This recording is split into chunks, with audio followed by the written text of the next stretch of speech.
Before we succumb to the seductive glow of the pumpkins or the Instagram-ready allure of the mirrored chambers, we must confront the silent, suffocating origin of it all.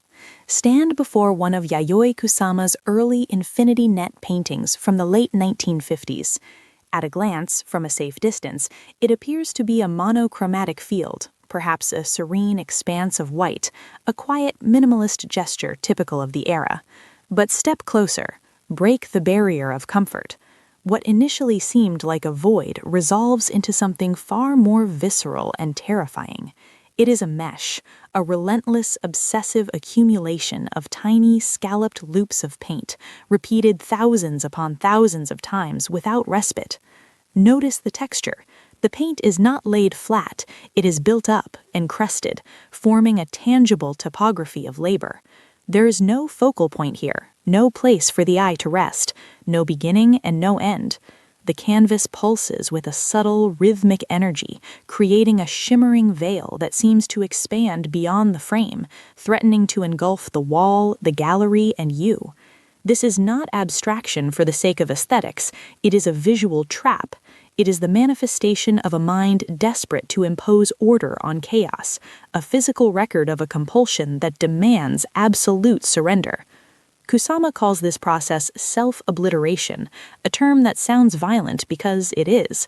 To understand these nets, we must understand that for Kusama, the act of painting is not an addition to the world but a subtraction of the self. By covering the canvas in this endless mesh, she is not merely decorating a surface, she is attempting to dissolve her own ego, to drown out the noise of existence with a singular, repetitive hum.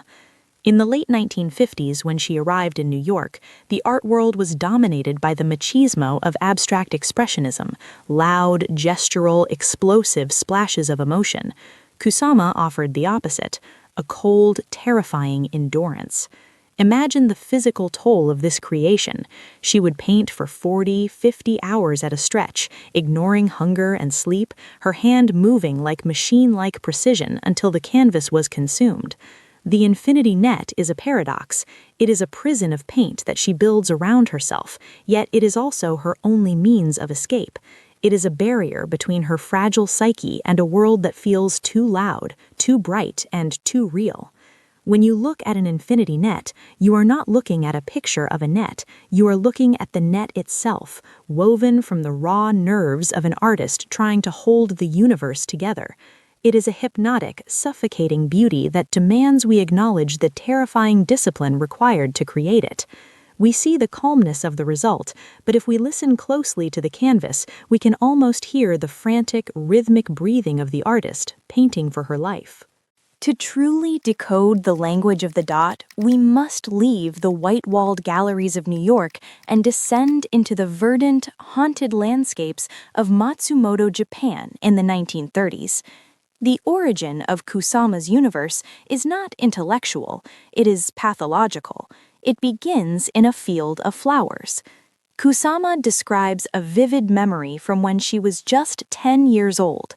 She was staring at a tablecloth covered in red flowers, and when she looked up, the flowers did not stay on the fabric. They leaped onto the ceiling. They crawled across the windows. They swarmed over the walls, and finally, they began to cover her own body. I felt as if I had begun to self-obliterate, to revolve in the infinity of endless time and the absoluteness of space, she later wrote. This was not a daydream, it was a waking nightmare. The violets in the field spoke to her with human voices. The patterns of the world were not static, they were alive, invasive, and predatory. The dot, for Kusama, is not a shape, it is a virus. It is the hallucination that threatens to consume her identity. In this context, her art transforms from whimsical pop imagery into a desperate shield. She began to draw these spots not to celebrate them, but to control them.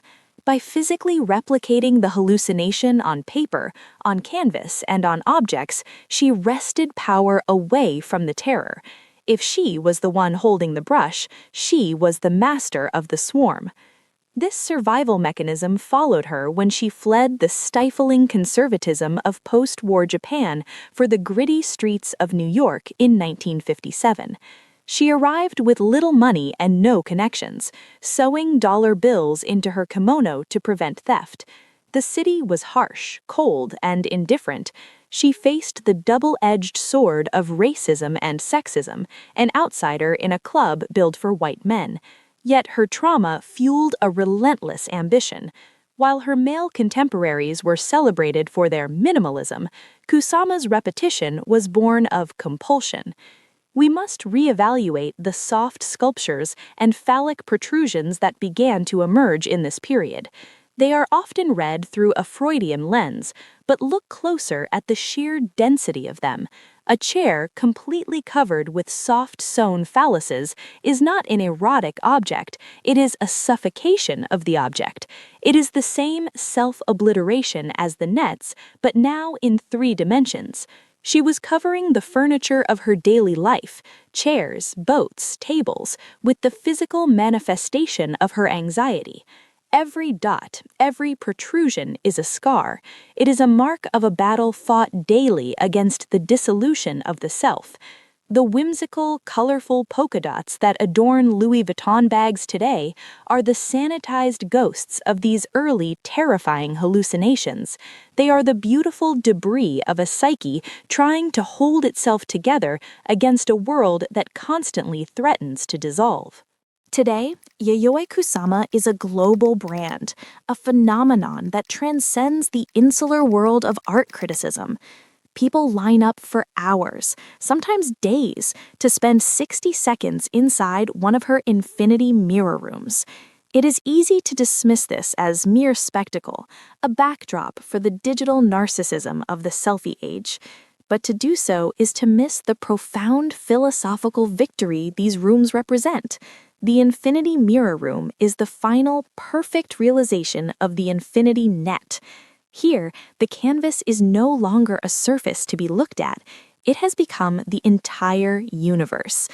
When you step into that space, surrounded by water, glowing lights, and endless reflections, the self-obliteration is complete.